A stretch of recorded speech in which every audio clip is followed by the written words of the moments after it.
What's the name of the podcast, Ethan? I don't fucking know. Yeah, it's not comedy. It's not going to be a podcast. It's going to be a fucking train wreck. I wouldn't say that. Do you know what Cream Fiend is? They sell NANGs, nitrous oxide canisters, for making Cakes. Yeah, but they'll deliver them to you any time of day, night. So yeah, Cream Fiend. But anyway, we'll introduce the podcast. It's called How to Not Comedy. And it was just basically talk shit about being open micers and trying to start out in comedy. So our guest today, Damien Challen. Welcome to the podcast, mate. Already off to a bad start. The last name is Challen. Challen. So I've only heard it on stage, getting called by MCs who don't know your name either. Exactly. Isn't that always shit when the MC fucks your name up? There's been quite a few that have gone, Damien Challenge with a GE. I'll take that. It's fucking easier to remember that than try and say Challen. And I always do the mistake of they'll say, if they fuck up my name or they say someone else's name, I have to address it. It's like the elephant in the room. I'll try and do something about it, and then it always goes bad. Well, they've straight up fucked up. What was it, a couple of weeks? Someone's like, I got off stage and the MC's like, Ethan Bentley, everyone. It's just like... After a horrific bombing too. Yeah. Oh, yeah. Oh, shit. Yeah. Can remember that Ethan guy's name. Yeah, he sucks. Yeah. Glad it wasn't me. Yeah. That's right. Maybe that's what I'll just start doing every week. I bomb. Just say, hey, everyone, I've been Ethan Bentley. Yeah, I love this. Fuck it up. Sign off like that. So it's about bombing. You guys were talking about bombing earlier. You're only that young into it. You're only just starting this shit. You're not even 6 months in, are you? Oh, about a year I am. About a year. Yeah. Oh, I've missed the boat there. Sorry, Time guys. travels too bloody quickly. Yeah, it's fucked. I should be way better. No, there's not that much on in Newcastle. You got your 3 gigs that rotate around if you're doing open mic. So, yeah, you're only going to get so good unless you start going down to Sydney and trying that shit. And that's a brutal train trip. It's a brutal drive. You go down, you do your 5 minutes. Still, what I'm hearing for some of those places, you're not doing it for any punters. Yeah, you're doing it for other comics. Other comics who aren't there, they're too busy reading what they've got next to say, or they've just done their set and then they're talking in the back of the room with everyone else because who's done their set, so you're fucked. Yep. But I guess some people are still doing it. Like Elliot gets down there and Liam Callan goes down there a few times. I shouldn't drop names on there, but anyway, they go down and they'll do rooms.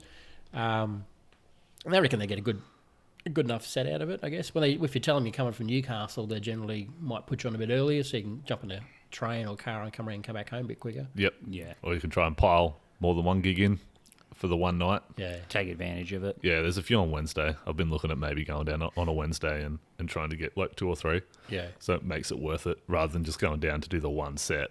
You might eat shit and then have a 3-hour train ride to think about how much that sucked. Doesn't sound too fun. I'd rather roll the dice 3 times. Well, good point. Yeah, but other times it's still myself driving home, 25 minutes to Cameron Park, and I'm like, this is a long 25-minute drive home. You've got nothing but your thoughts. Sometimes it's a bad rule, some people might say, to listen to your sets, but I record everything. And I'll listen to those shitty ones on the way home and just try and keep in the moment. What do I do wrong? And a lot of times I'm talking too fast. I just blurted straight into material, didn't say hi to anyone. I knew I did something wrong. Yeah. And then I've got to listen to that crap set and go, right, I'm not doing this next time. Well, I don't know who has said not to record your sets and not to listen to them. I'd say that'd have to be the worst advice, because since we started recording our sets, usually what we'll do is we'll go through last week's set before we get on the show. Right. So it's fresh in our minds because we give each other feedback. Yep. And that ability to be able to go, oh yeah, that was shit, is something that you need to be able to say to yourself to get better anyway in anything that you do. Yep. So, and learning from your mistakes. And the only way you're going to learn from your mistakes in comedy is if you're recording it, because there's no fucking way you're going to remember the tiny little taglines that come up, because you just go into that almost like a flow state sometimes where you're just doing the material. You're not really paying attention to what you're saying. You're just doing the material. And then all of a sudden something happens and you say this funny tagline and then you're like, oh, fuck, what did I say? Yeah. I've got some of the best tags I've got from getting up there and get old ADHD, dropping some word in the middle of the sentence. I go, I've got a really bad habit of jumping two words together. Yeah. Like I'm trying to say how you do this and I did this, and it's just Hadoo. Something weird comes out. And other times, like I got a joke about my balloon animal shit I do. And one of the takeaways from that was I'm out now doing animals at kids' parties because I forgot the word balloon. And just I'm doing animals at kids' parties obviously gets a laugh because it's, I'm doing twisting a balloon while I'm talking about it. But I'm saying, well, doing animals at kids' parties is quite a different party. Yeah. I've done it a few times and it gets a lot better laugh. And it's something I never would have written on paper because it doesn't make sense. Well, you talk about, That's exactly right, yeah. And then, so, if anyone is listening to this, like, and there's probably not a lot, like, but that ability to sort of take that feedback is so important. And it's also good to have people around you who are honest with you on your sets and stuff like that. Ethan and I are really lucky. Like we started comedy together and we fucking rip shit on each other, but we're also so honest about almost to a fault. Yeah. There's an old saying like too much honesty is like just brutal. Yeah. I fucked that up. But anyway. Yeah. There's like something to do with that. But yeah, you need to be able to have a good look at how your set went and recording that and even showing other people like, oh, here's my set. Check out this fucking bomb. Like it's shocking. Have you played any on this? We don't actually play them on the podcast, right? Because there's another one. There's a bunch of comedians up in Townsville that do something, how it went or something like that. I'll tell you what it is afterwards. Yep. And they actually play a bit of their comedy on the night. Yeah, we could start doing that. It depends how well the quality is you're recording it, but they'll play a bit of what they'll do an idea of their joke like you guys do. We're going to try this next week, and they'll record a bit of it. If it was successful or was shit, they'll still play it, which forces them to get up, go. I'm doing a podcast. I'm telling the guests and the people listening, I'm going to do something this week, so they make them go up and do it. That can kind of pull the audience in as well if you sort of address it. Like, hey, I did that last week at the Kent where I was like, oh, I've got to do this bit on gun control because we do a podcast and yada yada. And then the crowd's more susceptible to it then as well when you kind of like, this is a brand new bit. That I've sort of been forced into doing. Just see how it goes. Yeah. And it didn't go great. Yeah. Well, it was all right. I got a couple of chuckles, but I was like, that was fucked. That needs work. Yeah, well, I think honesty is the best thing when it comes to crowds, when you're honest about stuff. Like if a bomb, like if you bomb a joke and you're like, oh, well, that didn't work. Like nine times out of 10, you're getting a laugh. Well, yeah, you can almost reset the crowd. It doesn't work 2 or 3 times in a row. You get 2 of those, and the third one they're like, "You're shit." Yeah. You get 2 of those off the stage, and they've got to be far enough apart that they go, "Okay, you've got to have something in there that they're going to get a chuckle." So when it fails again, you can do it again. But that third time, no, mate, fuck off, mate. Yeah. 3 strike rule sort of thing. Yeah, perfect. Yeah. What's that old saying though? Like you learn the most from a bomb. I don't know. Pretty much. Like it's an old saying from the 1800s. You learn the most from the old bombs. But you do. Like no way Arabs said that, but anyway. Apparently they're comedian masters. Yeah. It was written in the Bible. Yeah. Thou shalt learn the most. But I have, definitely. Oh yeah. Like 100%. Those last 2 where I did mediocre, I'll call it, which is good for me, but you don't really learn that much from it.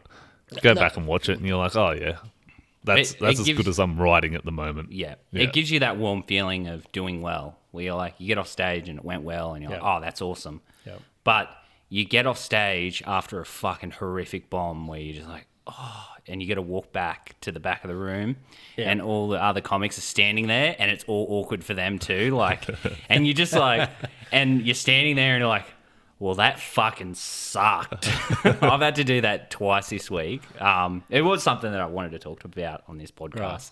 Like, I've just had 2 horrific sets like this week. And back to back. Back to night back. After night. Like, just fucking, and if you want to be talking about honesty here, because I saw you, and I don't think was it last week, Crown? Oh, Crown. Yeah, Holy fuck. I just don't think you. I'm very good. I don't know why I paused, but I just don't think you come up confidently enough. Like you sort of come up a bit wishy-washy at that point in time, and I just know that's. You guys probably read the same shit I read. You've got to get up there, grab the mic, come off as confident. Whether you do, I hate doing the high guys, but it's just one of those things I'm dropping into. But you got to get up confident, and I just noticed this week you didn't come across like that. You were 100%. You were I don't know what I'm doing. You weren't prepared enough. Well, that was exactly what I was about to say. So I got up there, like, I haven't had a good couple of weeks. I've been going through some shit, so that hasn't helped either. I try and leave it at the door, obviously, but it's almost impossible. And then you get up there, and I haven't been preparing either. Like, that's a big thing with me. Like, usually if I'm, like, driving home from work or whatever, and I work out in the valley, so I've got, like, 2 hours. Yep. I can just sit there and do 2 hours of going over the fucking set. And it's amazing how much that helps before you get on stage. Like, the nights where I've, like, had my own version of killing, like, where I've done the best, it's those days where I'm like, I was fucking prepared. I was like, I knew my jokes, and I was like, bang, bang, bang. And then all of a sudden, like, when you don't work at it and you're not prepared, you just, like, you get up there and you know you're not prepared, and then you're not confident, and then the crowd reads it straight away. I'm like, I get a chuckle out of my opener every time, like that, how you going, you fucking cuties, because it's just like a silly line. But I've got, like, fucking 10 seconds to grab them there. Yep. And I just wasn't doing it. And as soon as, like, I didn't, like, my fucking body language changed. Like, my voice went lower. We'll show you the video after. Face, It's your head classic. just started glazing. It was sweat. bad. Yeah. And I'm just like, and I get off stage, I'm like, for fuck's sake. And I know exactly why I bombed. It's like I wasn't prepared. Yep. You've got to fucking practice. You've got to put in work. You've got to write. And you've got to know your material. And this week, it's been like, and it's been the perfect thing where Ethan's like every afternoon before the set, he's like spent a couple of hours writing and going over his material. Yep. And then Ethan's done really well. And I get on and I bomb, and then Ethan does really well. And I'm like, oh yeah, he fucking practiced. Oh, we should also address that point. So, was it the Crown and Anchor? The one where you saw us both eat tremendous amounts of shit. There's a bag of that dicks, was horrific. And you got one take-home show bag each, mate. Oh, that was fucked. It was great. But that night, like, we've had this discussion before that, like, we shouldn't open because it's fucking just not. But we sort of proved that wrong. But anyway, you proved it wrong. I signed Mitch up for first, the Crown and Anchor. Yep. Yeah. And we both ate shit. And then he just decided to get his revenge at the Kent and signed me up first. And I did all right. So. He did really fucking well. And I was just standing up the back going, you fucking cunt. I was just like, fuck you. I think your guys' style is definitely different to mine. When I started, I was definitely quite blue, and I had dick jokes, and you have a 3D printer, and you print out your own dick at home, all that sort of shit. And I sort of got away from that a little bit cleaner. So I actually like jumping up and going in first, because I sort of think I might hit on some. I'm a bit quirky, obviously, fucking like a fun dad or whatever. So I'm a bit quirky, and I'm lighthearted, and I guess people start getting into the rhythm. Yep. Then you want to start going darker. And you guys just come on straight up if you. Just swinging dicks. It's all cock and shit jokes. Cock and shit, yeah. They're just not ready for it. And the one thing that I think might have saved it for me was that I addressed it. Like, the first thing I said when I got on stage was, hey, I should not be fucking opening. This is going to be fucked. Strap yourselves in. And I gave them that. Yep. To be like, well, and we'll see what happens. And there's such a fine line between that and, like, putting yourself down. Yeah. Because if you put yourself down, like, that's a big no-no as well. Like, oh yeah, like, you follow someone who kills and you're like, all right, well, this is gonna suck. You can be self-deprecating. You can still pay yourself out in a way, but I don't think you can address and say, well, how am I going to top that guy or something? You let the audience decide when you get your material. You don't just shoot yourself in the foot straight away going, well, I'm no good as that guy. Yeah. Well, no one's going to listen to you then, are they? Yeah. That's exactly right. Don't put the idea in their head that you suck before they've even heard that you suck.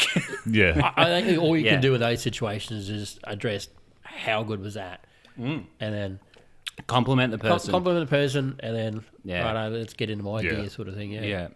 I was listening to a thing about that. It's like you can either ride the wave of the person that did it before, or you can reset the room. So it just depends, like, on you got to be able to read that and make that decision. And you got to have that always skill. Different. Yeah, You've got to have that skill to be able to yeah. change your gears a bit, or okay, I can't use my normal opener right now. Maybe I'll use it later. I'll hit it with something that's maybe related to what they were just talking about. I don't know. Yeah. You got to have those gears to be able to switch, I think. Yeah. Yeah, and also like the ability to just slot jokes in your material in any order wherever you want it. That's a good thing about maybe doing a lot of those Sydney gigs where you can do 3 in a night. Yep. You just learn the material and you just get so much more like stage time and technique where you can just be like, oh yeah, I'll do this, this and this. And where we are, like we're a year in, it's just like, you just don't know the material that well. So you just like... you don't have it yet. Yeah. It's so hard to just be like, oh yeah, I've got a joke that'll work in this instance, and then just like, bang, throw it in there. And Well, I learned a big lesson. After I won the Raw Heat, I went over in Perth for work for a week, and I was able to get up 3 nights in a row. And on the 3rd night, they had a gong show. And the people before me, you've got to go straight away with all your big stuff straight up. And usually I'll do with a weave of my material, and I knew, no, I need to change it up this way. Got to bang, bang, bang, hit them with stuff that I would normally save towards the end. I hit all that first. And that was great right up because you've got 3 minutes. If you hit the 3 minute mark, you go on the draw to win $300. Yeah. I got to like 2 minutes 30, and then I brought out the wife material. And I know it's a bit darker and stuff, and the room wasn't feeling it. They just didn't want to hear it. They wanted, like everything else I was doing. As soon as I started doing the wife, and I was not putting shit on her. It was just, it ends up punching up with, I'm the idiot later on. Right. But they didn't give me the chance to get to that. The time to get there I didn't have enough. So anyway, but that was really a good way that I found. I had to stretch myself and go, all right, I know my material well enough because that's going here, that's going here. Okay, I'll switch it up.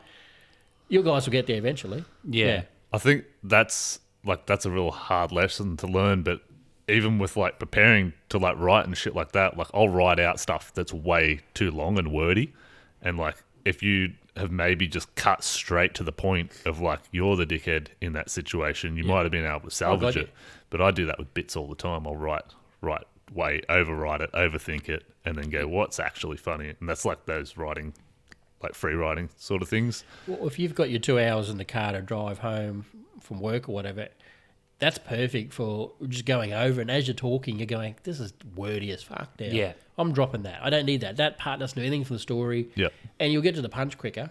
Yeah. Oh, yeah. Like, we've had him on before, Mark. His ability to just write like a quick punchy joke. Yep. Like, he started and it was just like, it was a 3-minute set and it was just like quick punchy jokes. And I was like, fuck. Is this the one-liner guy?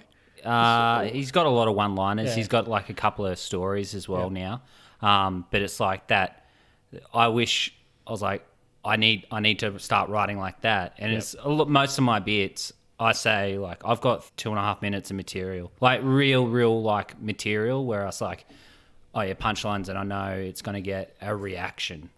Whether it fucking really makes people laugh that much, it's getting a reaction. So it's like those are jokes that are just like they're set up punchline. Yep. So the hard lesson I had to learn was like I watched a lot of comedy specials. That's all I watched. I never watched much open mic and how that was done. So I'm writing like 15-minute fucking bits. Like, nah, this is shit. It turned out they go 5 minutes. No, I need 15. It's the story. No one's going to wait that long. No one's paid to be there. They're just there to like make me laugh, fucker. And you're like, oh, okay, I got 15 minutes on my dog's asshole. Yeah. I actually did that on stage for a full solid 5 minutes on that. Ate shit, went, okay, there's one line in there that got a laugh, and now I can turn that into a joke. And that's One way to learn to write a joke. It's not the best. It's not the best, but I guess you would be learning from that going, okay, that's wordy as shit. I can understand the part everyone's laughing at and the takeaway of why they're laughing at that point there. Yep. What's the other stuff that was at the front of it I need to get rid of, change it up, or do I just save that one line and that's a tagline for something else later on, or it's a one-liner for a joke later on, its own little bits and pieces. Yep. Yeah, it may not even be that the dog's arsehole 15-minute story, even if it's down to 3 minutes or 2 minutes, you might it's not going to work right now, I'll come back to it later. Yeah. Yep. Just chuck it in the notebook. Yeah. There's so many things where it's like, I've got a thing in the notebook and it's a premise, and it's like you come back to the premise and you're like, oh yeah, what was funny about that? And you're like, and then you write your bit, like you write your joke, and it's a paragraph of just shit, and you're like, all right, cool, and you just leave it again, and then like 3 weeks later you come back to it again, you're like, all right, well, what's funny? Like that ability to be able to like give yourself that feedback. There's a writing course. It had nothing to do with comedy, but it was just in this writing course where it was like, when you write something, put it down for a couple of weeks and then come back after you've proofread and all that, and then come back and reread it, because you probably fucking hate it and you'll chuck it away. He goes, but at least you're able to give yourself that feedback, and you might not chuck it away. You might be like, all right, well, what was good about this? And you might improve again. So that like ability to sort of write those jokes, like that probably won't ever see the light of day, but at least you're getting words on paper. I said like words on paper and making noises on stage is the only way you can get better. Making noises on stage. Yeah. That's one way to go. Yeah. Have you done your I'm autistic, or I think I'm autistic joke yet on stage? This is a good one. Yeah. It was like, that's what your brain does when you try and come up with thoughts. It's that weird just noise. Yeah. My go-to is always that scratchy guy from The Simpsons.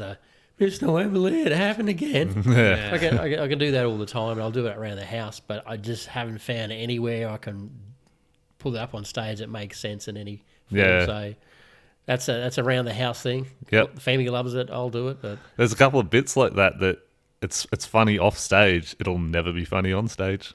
Oh, yeah. Like that story about me fucking chugging a beer with my ass the other week. Yeah. It's funny in conversation if I'm talking shit about it, but getting up on stage and actually putting it into a joke, completely different. Perfect example is the train story that we. I'm saving that for when Adam comes back on. Yeah. Yeah, but Adam's He'll train have to story. explain himself. Yeah, but it was like everyone was there, just at the back of the room, just We were all cacking when he was telling ourselves. it. Yeah. And he gets up on stage and it's just like no reaction whatsoever. Yep. He's like, wow. It's like I got more of a reaction when I was telling the story beforehand. Yeah. So yeah. We're a fucked up bunch, comedians. We just don't see the world normally, do we? No. I don't think we do. But I guess a lot of the people in the audience on the night, it's all back down to what are they there for? Are they there for? I hate to bag the audience, and I've done it a couple of times, and it's never been pretty for me. At the end of I've walked off, head down. Why not even say something bad to the audience? So I've stopped doing that as much as I can help. Even if I'm bomb a joke, I'm just like, that's on me. That was me. I stuffed it up. Sorry guys, in prep or something. Instead of going, oh, you guys are fucked. That's funny. I don't have the balls to pull that off, and I look like if I can sell insurance. I can't tell people that sort of shit. They're just going to go, no, mate, I don't believe you. Yeah. Maybe if an individual attacks your joke, you could be like, well, that's called a heckle. Yeah. That's Well, someone different. heckles you, like you can be like, no, like I've gotten reactions from this joke before. Like, Yeah. So But yeah, I think you got to say, well, I can't do that. It's all on me. It's my fault. I need to write better jokes or something. So when your material doesn't work, you've got to go back and work on it. Do another workshop, sit down, write it out, work on it a different way, or just throw it out altogether. Yeah. I'll do the 3 rule. If I do it the third time, still doesn't do anything. Yeah. I'll put it right in the back of the notebook and come back to it later. yeah. Still not even chuck it, just maybe later. You never know. It could still be good. Joke hoarder. Yeah. Never chuck a bomb. Seinfeld's still got shitloads of bits and pieces. You know, he'll come back to them, 5 years later. Yeah. I don't know what I'm doing in 5 years. Sometimes you're trying to tackle a topic that you're not equipped to deal with as a comedian. Like, I've got a fucking plethora of them where I'm just like, yeah, this is a good premise. I'll give you one. This one's fucked. This is comparing, like, you know how women complain about not getting paid enough in sport? Like, already that's a pretty touchy subject. Yeah. That's going to go into misogyny, like all that shit. Then I'm going to compare that to, like, disabled porn. And it's hard to get the audience for it. Like, they don't earn as much. Like, should they be paid the same? Like, it's fucked. I think it's got a funny point, but that is in the very fucking back of the such a high risk, high payoff joke. Yeah, like, that is the end of the night joke. I believe that's called a white elephant. That one. It's fucked. Yeah. Yeah, there's ones like that you just go, maybe I'll save that for later. Yeah. Come back to it. Come back to be a bit more polished, or it might fit into some other, let's go with it, misogynistic stuff you've got. Maybe, yeah. That's perfect. Yeah, I'll throw that right on afterwards. Well, like we were talking before, like it's one of those things that might be in the back of your head, and that situation might come up, and then you go, well, I got this, and that fits perfectly because I've been thinking about it for like the past 6 months trying to work out how am I going to get away with this. Do you just do bits at work? Like, I'm notorious for it. Like, we've got like 80 people where I work, so I'm notoriously, something will come up and it makes relevance to, and I'll just tweak to a family joke or some other bullshit I've got. Yeah, and I'll just say, has this still got legs with the public? Yeah, it does. Yeah. So I'm happy with that sort of stuff. Are you guys jumping in doing that? I don't do bits with sort of like friends around, because it's like that, the delivery, that style of thing. I might I'll certainly come up with stuff in conversation. Yeah. Where I like, oh, that's a bit, and then you just have to be like a fucking psycho and just like, that was a bit, sorry, and you just put your phone in front of them and you start writing it down. Yeah. I guess I'm cleaner than you guys, so It depends where you work. Yeah, well, that's true. Yeah. If you're working in, I don't know, the mines in the pit or something, the guys are pretty, fuck it, you can say whatever you want, can't. Yeah, exactly. Yeah. To an extent. Yeah. Now everyone's sort of like, it depends on who's around now. There's a lot of like workplace harassment, bullying stuff that there you is. can't get away with. But you got to obviously pick your audience at those times as well. But I'm doing more family bits and pieces and paying out my family or paying out myself. I got ADHD, always got cat hair on me, all that sort of shit, I think the one thing to take from that is, like, that's all well and good. Like, if you're just talking shit with people and it's flowing naturally and you're like, yeah, here's a bit, and like, I've been working on this and it's all good. I won't tell them that. I'll just go into the bit. Yeah. Yeah. And you're telling them straight up, so you're being upfront about it. I don't know. I'm not going to name any names, but people always come to open mics who want to do comedy, and then they'll start doing bits to the comedians, like trying out shit on the comedians, and they're the worst people to try out a bit to. Yeah, in the back of the room. Yeah, up the back of the room. I've had people come up to me that are like, "Hey, I'm thinking about getting into comedy and blah blah blah," and then you're just talking to them like a normal person, and next minute you can almost see the switch flick in their brain, and then they'll start pitching you bits. Yes, and you're like, "Oh, I do comedy. Like, I know what you're doing." They don't think that you know what they're doing, or they're just trying to be funny and make you laugh. I don't know what it is, but it's really like, oh. But when you watch comedy as well, don't do that. When you watch comedy, it puts you in that, I want to write comedy, I want to be funny sort of thing. Like Joe Rogan, after he comes home from gigs, he said he'll get home from a gig and then start writing comedy because he's been watching comedy all night. It puts him in that mind frame. So I think they probably just get in that mind frame where they're probably funny people. They're just trying to be funny. And then they just take on the cadence. Yeah. Like the cadence of doing da, da, da, da, da, da, da. Like, and you're just like, fuck, can't stop it. Like, yeah. Fuck off. It's super cringy when it happens, but you got to give people, you got to forgive them because it's a hard thing to have the confidence to get up there in the first place. There was a guy the other night, just his second time, and he rambled and bits and pieces. Got to the point of the joke, and actually it made sense. We all had a laugh. Yep.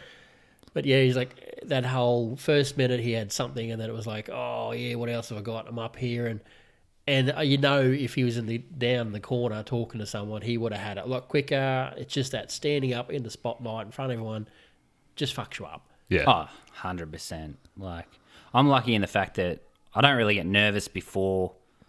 Like, I don't get that belly nervousness or anything like that. Well, yeah. But I do certainly fucking lock up on stage. Oh, right. Like, your fucking mind will just go, whoop, see ya. And I'm just like, oh, So you're doing it on fuck, stage. I'm getting it yeah. out of the way in the dunny beforehand. Yeah. That's the trick, man. Maybe I need to start spewing before shows. Oh, can only- Spewing and shitting before shows. Yep. No, just let the front of the stage be the splash zone. Just let them know, listen, guys. I'm fine once I'm up there. That's the thing. Yeah. That's the Alright. fucked up part. 100% fine. I'm like, all right, I'm here now. There's nothing I can do about That's it. right. Now I'm Nothing here. to do. Yeah. Nothing you can fucking do. So I don't know. It's just that build up and like that anxiety. And I used to have this thing in my head that like if I spew, the show's going to go bad. So that was even worse. I could say it would. Yeah, because now I'm like tail spinning Right. and going like, oh, I can't spew and like fighting it. And now I'm just like, I'll just fucking go with it. If I need to spew, I'll just go have a spew and then I'm all good. And then it's fine. I've got up and done completely fine after a spew. So, That's a new weight loss regime you could probably advertise out. well, I did that on stage to Mitch Garling on the last Stag and Hunter. He I said was to a Mitch, he's fucking like, asshole. maybe you could take that. He's like, I had you for booking and it's been excellent. Yeah. You know, Like, you fucking asshole. After Elliot ripped me one on social media, Yeah. Elliot sort of gave me a jab and Mitch came to my defense. And now I feel so bad. It's just like one of those ADD things. Like it just fucking Yep, pops in your pops head in. and I just said it and then I was like, what the fuck? I even addressed it on stage. I'm like, what the fuck was that? That was so harsh. Like there was no reason for that. But it got a laugh. it got laughs. Got And, laughs. well, Mitch has been around long enough. Like, if you fucking get offended from that, Oh yeah, for like, sure. there's no way he'd be where he is now, like, doing comedy as much as he No does. fucking way. You got to have a very thick and skin. Yeah, like, Look, I think we've all been roasted, especially as you get off where you had a bad set and you've been roasted. Or even if you had a great set, you've been roasted. Like, well, fuck that guy. He's too good for this place or something. You know. Oh, haven't had that one yet. Well- Don't think I will. I think you've had one. I've had one. You only get one in your first 5 years, I think. Yeah. Then you got to wait for that.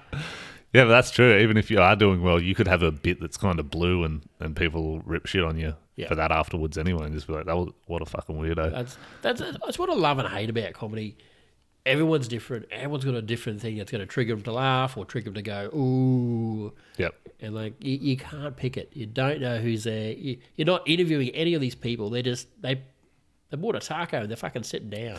yeah. Or they bought a beer or they wandered in with their mate and gone, what's upstairs? Let's go check it out.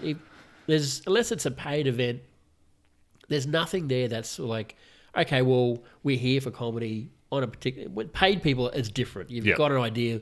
They're paying money. They want to see something. They're here for comedy. They're ready to laugh. They're ready to laugh. Anytime we have a gig where it's comedy in front of people, that at a pub, at a bookstore, at somewhere that it's just a pop-up comedy place, there's no guarantee they're there for comedy. People are just there. Yep. Yeah. And it I can did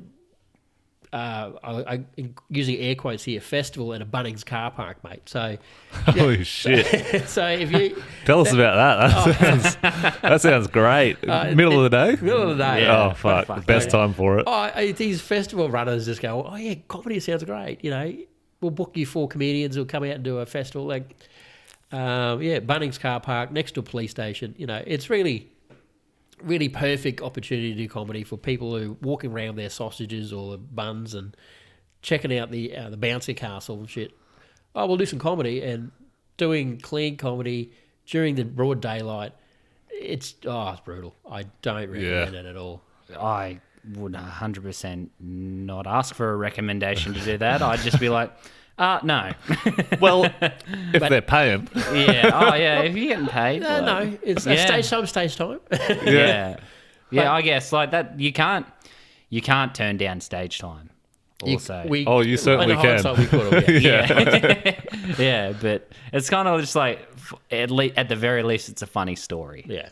So, It's it's a in there. lesson. It's a life lesson. I don't think you needed to learn the lesson. I think you could have worked that one out for yourself. But yeah, especially when I had an erection joke, right, and as the minute I started it, a mum and her 2 kids sat right in front row, and the clicker comes, it's right next to the police station too. You're going straight to jail. Well, the lesson I learned. He's on a list. At least. Well, doing erection jokes in front of a police station and a mum isn't a finable offence. Yeah, right. No, it's not. So, but I don't recommend it. No. But I definitely took any opportunity when I first started to jump up and do anything. I did pubs, I did, town halls, I did bloody Australia Day celebration. It just, I know now, I cringe so hard with what I was pretending I was, thought was funny. Yeah, well, you saw my first bit. Holy shit, the first time I was on stage. I went back and watched some of them the other night. Yeah, because I've got all of them pretty much recorded. Yep. Yeah, and you want a good cringe. Holy shit.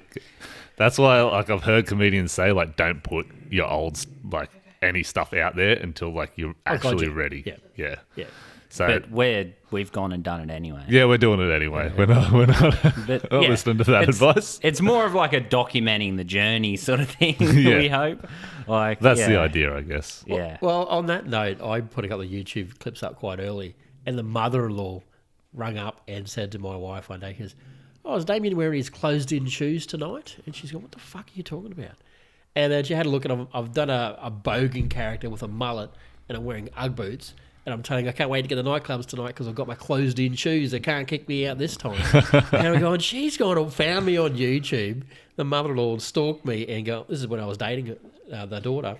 And I'm not really proud of that. There's some chuckles in there, but it's not my best stuff. But, sometimes people you don't want to find it.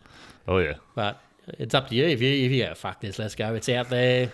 I'm giving it a go. I do not put this shit on Facebook for my family to see or hear.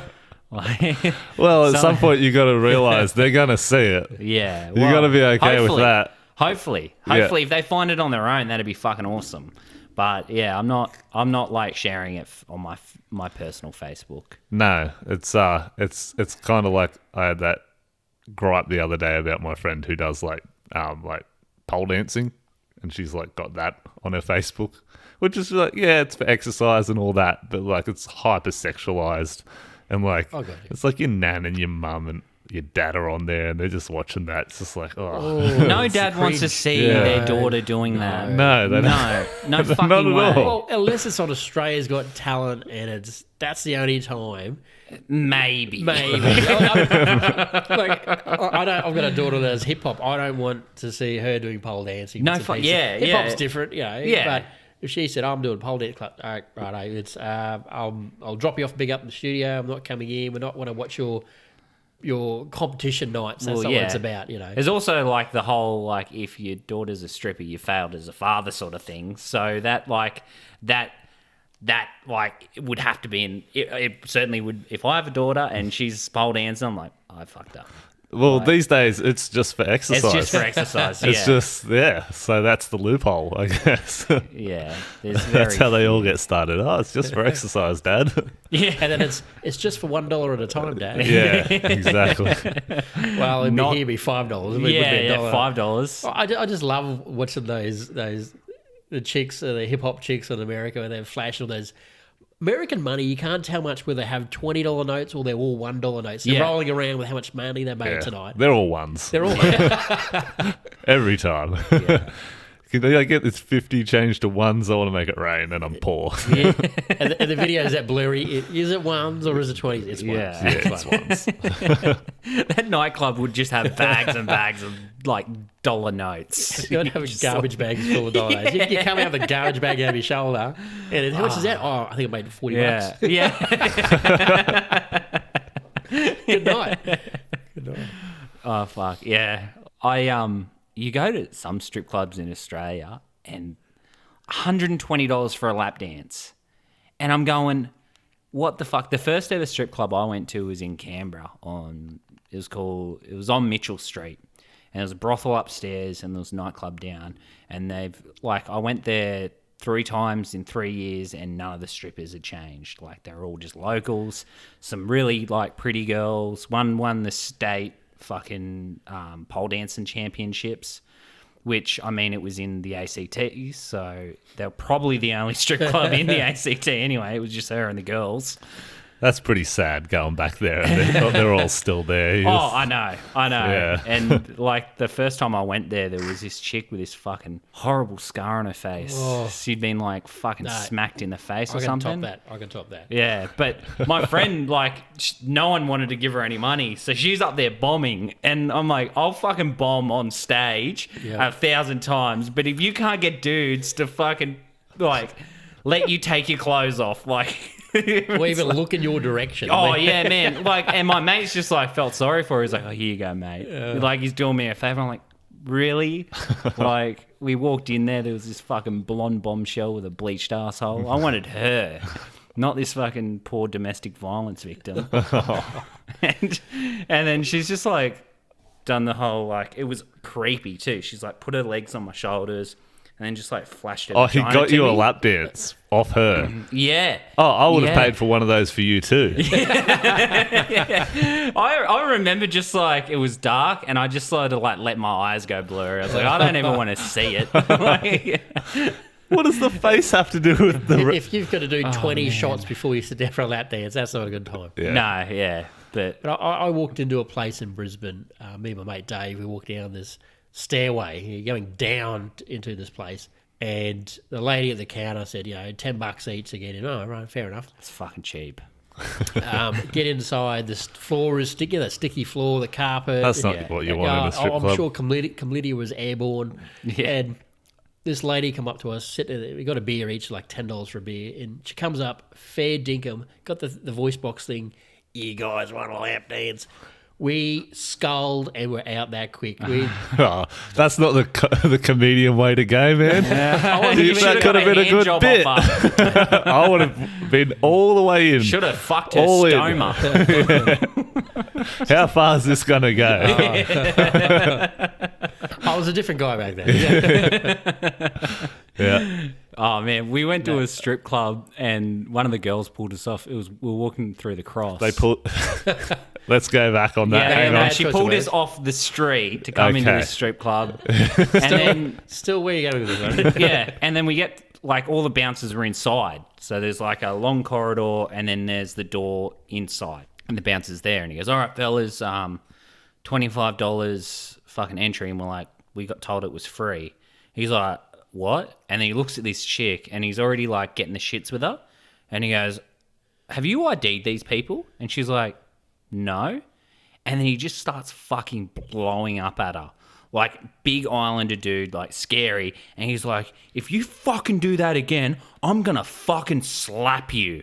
Like, threatening this poor little blonde girl. And then she's just, like, back at him, like, "Oh, fuck off." Like, and I'm just standing there, I'm like, I guess I'll pay now.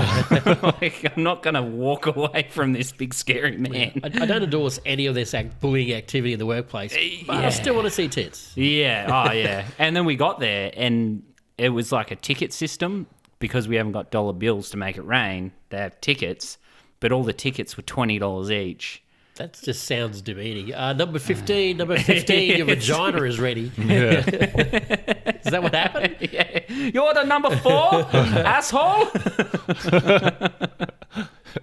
It nearly ready. Just 5 minutes. Hey, where did she put like a dollar notes or $10, $15, not $15, $10, $20 notes she can stick in the side of your G-string? Tickets, where are they? Like, I think don't know. from my sounds experience weird, in strip clubs, you buy your ticket and you sort of wave it. Yeah. They come over, give you whatever. In my case, she slammed my face into a vagina half a dozen times. And then, that was it. That was my $20 worth. He came out, his eyes were all puffy. It's hay fever, I swear. That was good though. I'd just been dumped and I was kind of like in a sad mood, and that really just like brought my perspective back. Nothing brings it back like having a vagina just slammed in your face. Oh yeah, if you get dumped, go to the broth. Go to the fucking broth, get 2 little fucking Asian birds or whatever you're into, and just fuck the, like, cry where you're doing it too. Who cares? Like, they're Jesus paying to be there. Christ. Like, fuck it. Just sob into the pillow while they're I'm pretty fucking... sure if you're crying, there won't be the only person crying. Jane, Yeah, that way. no. I've seen it all. I've seen it Oh, all. yeah, 100%. Just, like, crying to the pillow while they peg you or Yeah, something. okay. See you tomorrow, Steve? Yep, no worries. Back Yeah. tomorrow. Yeah. And this is why we're bad at writing. We get very sidetracked.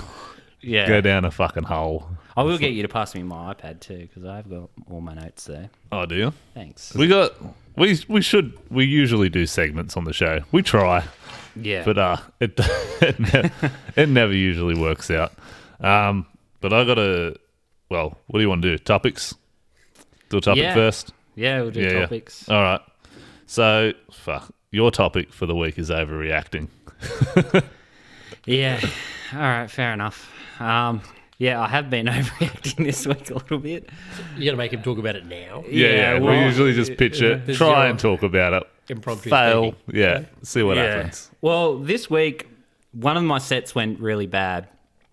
And part of the reason for that was the fact that I thought Ethan's partner had fucking locked us out of like a shared Google Drive because she was getting, it was actually quite a boring story, but like she's getting like the fucking 2-part fucking lockout account things. Authentication. Yeah. Authentication, I'm thank already you. falling asleep. Hurry up. Yeah, I know. Anyway, I thought she'd set up this authentication thing for us, and I was like, what the fuck? Like, blowing up. I'm like, why would she set this up on a fucking account that's not even hers? And I'm just sitting there just stewing on it.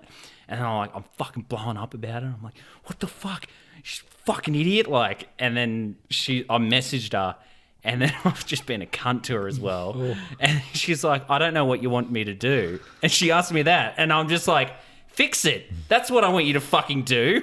Like, she's just like, that is not helping, Mitchell. But you're like, turn it off.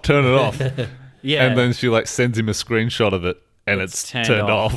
She didn't turn it on. I was like, but she was the only one getting the authentication. So anyway, and then I finally, after you've blown up and then you've acted like a cunt, and then you finally figure out that person just copped all that abuse and all that like anger for nothing. There was nothing she'd done. It's just she literally was really trying to help me too. So she's just like, oh, I can see he's really frustrated. I'll just do my best. It was just like, fucking fix it, dumb bitch.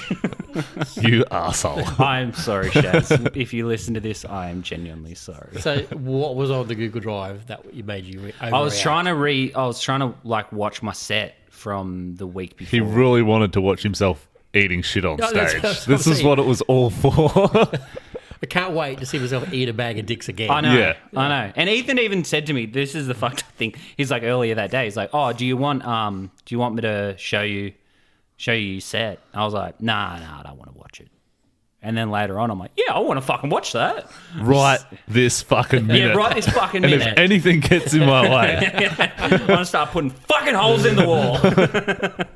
again, overreacting. Yeah, Very, very. Yeah. yeah. So there you go. Well, yeah, that's all right. What do you got for me? Fuck, I really haven't put much thought into this. Again, underprepared Yeah, for the podcast. I noticed you were a passenger in the car on the way here, so you still had time to think about something then. Still did no preparation. I did. Yeah. I was listening to Legion of Skanks on Joe Rogan. Right. Listening to real comedians do a podcast before. Look, Before this, whatever this is. yeah, fuck. I want you to get up and just tell it. You're so good at telling cringy stories about me. You can tell us cringy story about yourself. Something you fucking really regret, and like that. I'll probably go to jail. Yeah, man. Don't tell one of those stories. Okay. Yeah. FBI listens to everything online. Yeah, fuck. Yeah, I could definitely do something about overreacting this week. Yeah. Yeah, like today I fucked up story or something like that. Yeah. I've probably got one. Probably about talking to a girl, like trying to pick up and just... Yeah, it was this girl's birthday the other day on Facebook, and I was like, oh, I haven't talked to her in a while. I'll open it up.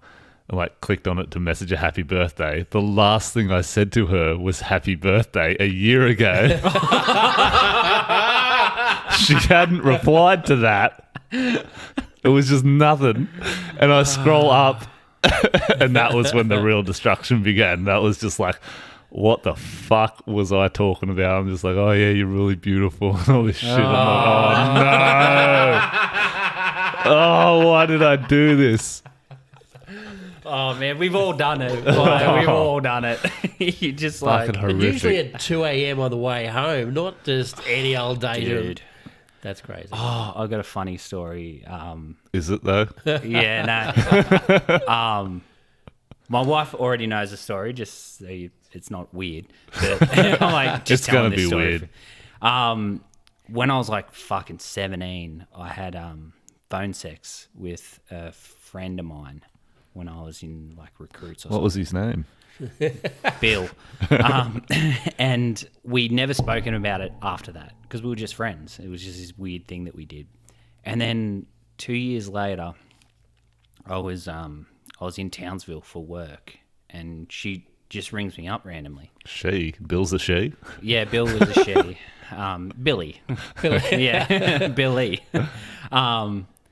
And she's like, oh, do you remember that night like 2 years ago that we haven't spoken about since? I was like, yeah, of course I do. course we Like, do. I fucking, every time My I think guy. of you, it's like straight in. I'm like, straight in. I haven't forgot it. It's in the bank.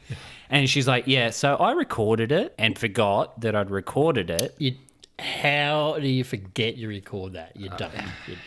Oh, she might have had But it then back in the bank yeah, somewhere. Yeah, She kept it in the fucking memory bank of her phone and then forgot about it, put the phone in a drawer, and then her boyfriend, who was her boyfriend at the time also, just had to borrow a phone. She's like, oh, here you go. Gives him the phone, and he's like, I guess I'll go through it and listen to this random recording. So her boyfriend listened to the entire recording from start to me finishing, Which is weird. which is fucking Yeah. weird. Like, you know, like, you can get that from the first 10 seconds. Oh, yeah. That's just like self-punishment at that point, listening to Oh, the whole dude. fucking shebang. Yeah, he got cucked by me over the phone. There's a bit there for Yeah. sure. Retroactively. Yeah, retroactively. And just like the whole fucking... Obviously, he didn't like me after that. Yeah. Oh my goodness. There you go. You got something. You got something there. Yeah. Would you like a topic? Go for it. Oh, I don't have one. You've come up with 1.5. Yeah. Yeah. Fuck. Actually, there was a funny news story I saw earlier. And I can't remember it. I was reading news on the way here. We're listening to a podcast, and Tanya's like, because I try and read news articles before I start the podcast, you know, like in case anything comes to mind anyway. So let's just fuck it. Let's just pick a random news article. Random topic. Yeah, random topip. That's not Trump related. Yeah. You're like, my training is finally coming into effect. Yeah. And I'm like you guys, I probably had 1,000 ideas today, and I'm blanked on everything right now. Yeah. Oh, yeah. Hey, It just 'cause always it's all the happens. mics and the bits and pieces. The pressure's now on. Yep. Get rid of these. Like, oh yeah, we've got 1,000 things we can talk about. This is all like, Nothing. You got nothing. I got nothing. And this I is got like, one. yeah. This one's good. All right. Hang on, So- is that Samantha X? Yeah. How we actually Here we go. backing up on this shit? How is 9M a sound and stuff? Half the time, the article on there is just getting people more fucking Twitter or Instagram followers. They're like, "Oh my god, she wore a crazy bikini." That's not fucking news. Nah, it's clickbait. I've Yeah. never heard of, but it doesn't say it's clickbait. It's just they're still popping it on there as something from The Bachelor. Yeah. How is that fucking news? It should be shit going on in this country. We're hearing stuff about. I don't know. It's just trending stuff, I guess. Obviously. Yeah, well, this is like personalized to me, and it's got fashion and shit coming up. And they're Personalised for you largest as case fashion. of its kind. FBI takes down alleged $68 million Nigerian love scam. I thought, yeah, that's pretty funny. There was a scam I read today or yesterday. Getting scammed. That's the topic. People are still, met someone on Tinder, jumped on and were doing chatting, and never met in person, never talked on the phone because apparently the microphone on her phone was broken, but or the camera was broken or That some old shit. excuse, That old yep. excuse. An old mate hands over. I call bullshit. And his hand over like $4,000 because the day they were supposed to meet in Melbourne, Their car broke down. She couldn't catch the flight, so they paid extra money into her bank account for the flight to come over. Never turns up. Cash gone. How are people still cobbing this shit? Like, if you these days haven't talked to someone physically or Facebooked or FaceTime and said, "Oh, how you going? Yeah, well, you live in a different town. Let's catch up via some sort of digital medium where I can see your face and hear and talk I want to to you." see titties as soon as possible. If I'm not getting nudes, I've nearly been catfished before, and the reason I caught it is because I image searched the nudes that they sent me. Yep. So I They even sent you nudes. Yeah, they sent me nudes, and I was like, this is weird. And then I fucking reverse Google image searched them, and then they came up on a random forum. And I was like, oh. This person's either a slut or I'm being scammed. Yeah. And they spoke bad English, and it was like a whole bunch of shit. And I was like, oh, fuck, that was close. I noticed you didn't do that on that iPad because that was tailored to fashion, not to vagina. If you had a page just scrolling if I open this iPad and I can tell the sound's muted, the last thing I did with this iPad was jerk off. Fantastic. Because I watched porn. Didn't want Tanya in the other room hearing me. You don't need CSI to understand that, Tanya. Yeah, like, what's the volume? Oh, that's right. I've once or twice I've handed my phone over to my wife, and it's the cringiest moment. You just go, what was I looking at? What's in my history? And I'm it's a work phone most of the time. I'll hand over to show her something. But straight away, it's just, that fear. What have I done? That big fear, Yeah. Well, like, I cheated on my ex, not my current wife, but I cheated on my ex, and that feeling of like handing over your phone if you've cheated. Oh man, it's why I'd never fucking bother cheating. It's just so much stress. Like, You're too lazy to cheat. It's not fucking worth it. It really isn't. It's not worth the stress. It's not worth the stress. Like, that fucking, oh man, I got to make sure all my fucking, it's just. So I'd be all worried about the whole, like, I've never cheated, but the whole dick thing. Like, I just imagine my wife goes, "Why's your ball bag empty today?" or something. They can smell something on you when you come in the room. One time, me and my mate went to just a titty bar. Yeah. And usually it's not a problem, right? But there was no one else there, so it was just me and my mate, and we were just sort of having a few beers, and so they gave us all the attention. They were sitting right close to us and rubbing up on us.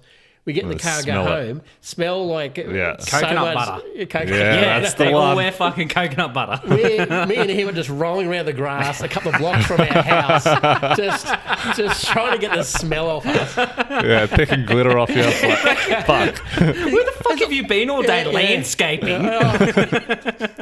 It just rolling around. It didn't matter if we had beers. It didn't matter if we went and had some beers. That's not the problem. It just smelled like, you've just been... Yeah, you've been fucking in a brothel or something. Yeah. It's a bad smell too. It's actually, a real it smelled thing. really nice. Yeah. Really nice. But it's pungent. It's not coming off. No, you certainly know when your dick smells like. You got any bits you got in the bank? Get them out if you got them, and we'll wrap this bitch up. All right. Maybe. I don't know. I've had this bit. I did this bit this week, and it just was so shit. The keys bit? The keys bit. You haven't heard the keys bit. No, you weren't at the camp. Dog shit. Oh. Well, isn't that what this is for? Let's hear it again. Give it a shot. What do you got? Yeah, pitch it out if you got nothing else. I'd love to rip on the keys bit. All right, so I'll read it exactly how I wrote it, not how I performed it on stage. Okay. So I don't look for things properly. Like, if man look is a term people use, a good look for me would be a man look. So tonight my wife was like, "Can you get the key?" I hung on the key rack. So I looked and it wasn't there. But then I was like, "Hey, Mitch, sometimes you don't look for stuff like you should." So I start touching stuff. I don't know, maybe the keys went invisible, and touching them will make it not invisible. All the while, my wife starts describing the key, like the description is Get to the point. Yeah, fuck you, cunt. You asked for this, Sarah. Like, the description is some kind of spell that will suddenly manifest the key from the other world, where it was laying in wait for me, the hero of the story, to rescue it from the clutches of the demon lord Valkazar. Is this comedy or slam poetry? Yeah, I know. I'm like, this doesn't work either. So I turned to my wife, genuinely confused as to why the key isn't where it should be, despite my best efforts to conjure it. Turns out she had it in a purse. and she wonders why I don't bother looking for shit. And That's the punchline. And She then, was in the purse the whole time. I noticed you use air quotes on the word punchline. And I wrote missing hot water taps at the Kent because I thought that was a funny scene. I was like, there might be something there. That's all I got for this week. Wow. Yeah, right. I'll never get that 2 minutes back. No, That's gone. It's gone. don't worry. Like, You'll there's never get the multiple whole hour crowds. back. There's multiple crowds that won't get those fucking couple of minutes back either. At least 2. Oh man. Yeah, I don't know how you turn that in. Like, it's kind of funny that like that the keys were in the bag and she's asking you to look for them. But like, how you turn that into a joke is whole nother story. It's not funny. You can't turn it into a joke. This is why I'm giving up on it. I appreciate you trying. Yeah. Really, you wrote, you're writing something, you're giving it a shot. Yeah, put that one in the back of the book for Burn later. that with fire. Yeah, burn it with fire. Fuck it. I'll burn down the place where I wrote it. It'll be just one key there. Just the key. Yeah, don't worry, my bit's shit too. Yeah. It's I don't know if I've done this one before on here, but I still want to do it. It's not as bad as the whole comparing women's sport to disabled porn, but it's to do with like this weightlifter dude, and he's deadlifting like 500 kilos, and his nose bursts with blood, and it's just pissing out, and he still does the deadlift, and everyone's like, "That's so fucking inspirational. You're pushing your body to the limit and all that." And I'm like, yeah, I don't get it. Like, this type of stuff I watch is different, where people are pushing their body to the limit. Like, Hot Kinky Joe can fit 7 baby basketballs in her asshole. She doesn't get the same sort of recognition. Oh, it's an inspiration. Look, little Timmy, you can, if you set your mind to it, you can do anything. You're definitely not getting those sort of comments in Pornhub, are you? Yeah, so where's her, like, accolades is pretty much the point of that joke. Yeah, well, look. That's good. I think There's something there. There's Maybe. it's definitely better than my key joke. So Do you get gold stars on Pornhub for comments or something? Yeah, Get a maybe. little badge that says, expanded vag or something. I don't know. the kind of people who fucking comment on Pornhub, like movies. I don't want anyone to know I've been there. Who's commenting there and going, hey, I've got a profile. They're fucking weird. It's 7-inch Steve. Here's my comments on my favourite videos. Their fucking name's all about their fucking dick. I don't even save history. I'm always in incognito mode. I don't want a paper trail of the fucking videos I've been on. I like that Pornhub saves cookies because I don't like looking for stuff. I just want them to tell me what I'm wanking to that night. I go to my phone. I've got my cookies there. They know what I like. Get your recommendations. Pornhub's my second wife, all right? She knows what I like. All right? For fuck's sake. Pornhub wouldn't be able to keep up with me. I changed genres mid-wank. When I first got my dual screens, I was watching 2 videos at once. So I was just like, this is fucking awesome. I'm in the Matrix. I've all got red dresses. Yeah. Oh, shit. Got a bit you want to do? You want a bitch? I don't know how to go with it. I'll get started. It's drugs, right? Yeah. I'm 44. I still don't know who to buy drugs off. Like, if anything, you look at me. We'll talk after the show. Maybe that's where I'm leading with this. But you look at me, and I'm usually looks like I sell insurance or I'm a fucking cop myself. And I've always got in the back of my mind, this isn't even jokes, is it? This is just a comment, really. Premise. Yeah, but premise I it always up. think if I ever ask anyone, I'm going to get busted because that guy's going to be an undercover cop. Yeah. This guy looks just like me. He's trustworthy. So I'm anxious to buy drugs. And the one thing that will help me not be anxious is if I had drugs. So I've got it's just a vortex I can't get out of. You're stuck in a fucking, like a cycle of poverty almost. You either need to move to America where that shit's allowed or just wait. Yeah, or get a real bad disease. Like they give you, cut your leg off. I'm sure they give you fucking medical marijuana if you cut your own leg off. Oh, they do have that now, do they? They do, yeah. Yeah. Okay. Yeah, but I don't even know if I want to do it. Like at this point, I'm 44. I don't even know if this is. I've done marijuana once or twice. Every time I did it, straight to sleep.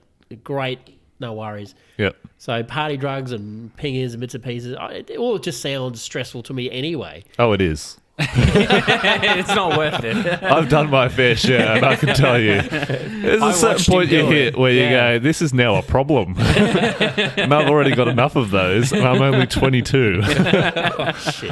Luck being Fucking your age and then stacking more problems on top. You're like, nah, I've got enough to think about already. You're not going to make it. Well, the last- You're not going to make it at 44. we do like a fucking a little party every year at Australia Day where I took MDMA this one time, and I said to him, like, it doesn't really affect me, eh?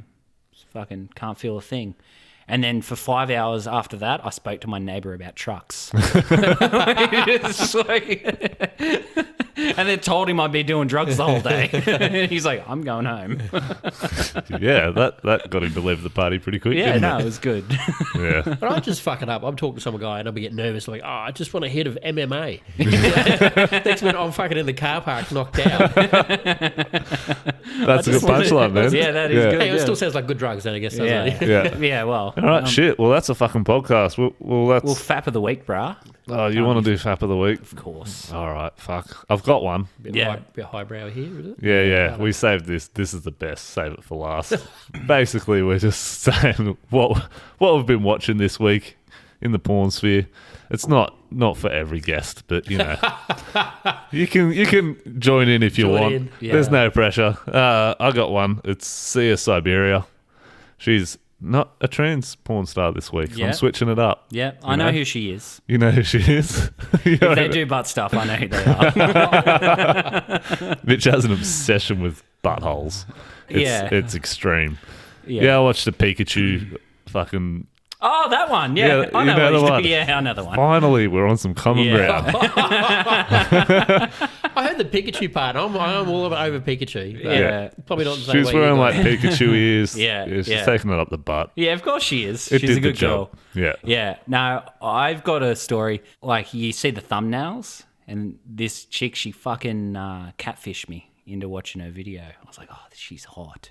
She's hot. And then I was like, getting into the video. And then, like, I got a close up of her face. She wasn't hot. And I was like, oh, motherfucker. Like, had to fucking stop, go back, click through all the fucking, like, the pop-up ads again. And it was a whole thing. But I did find, I think her name was Amanda A. And she took stuff in her butt. So that's She was ticking all the boxes. yeah. Your one box One box. does anal. I see a hot chick. I'm like, I wonder if she does butt stuff. Yeah. So your sorry for catfish, Tanya. it's playing the long game, you know, mixing up thumbnails just to get that one extra view. Yeah. Yeah, she's got you hook, line, and sinker that one extra view, mate. Yeah. Yeah. Well, we sort of touched on it before. You do have that thing of like you hand your phone over and you're like, oh shit, have I been looking at anything like that? Do you actually have anything like that you watch, or are you just like, nah, it's fucking no time? I'm a nerd, like I'm an IT nerd, so I'm big into cosplay. So I always love checking out chicks in some sort of cosplay outfit, Yeah.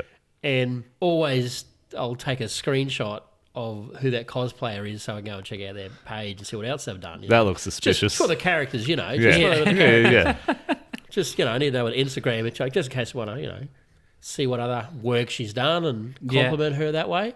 But it's always like the same thing when I'm watching SBS. It always seems the TV seems to buffer at that point where there's a sex scene on. Yeah. And the wife or the daughter walks in, like, fuck me. I gotta get a better internet. It's always that scratchy scene. Oh, it's fucked. It's always that out of context one where you're just like, for fuck's sake. It is. Yeah. Well, that's the podcast. Yeah, that'll Yeah, do. Awesome. that'll do. Thanks for coming Thanks, on, man. No Yeah, worries. Thanks, I team. had a great time. Great time. It's always fun. All right, that's the podcast. Cool.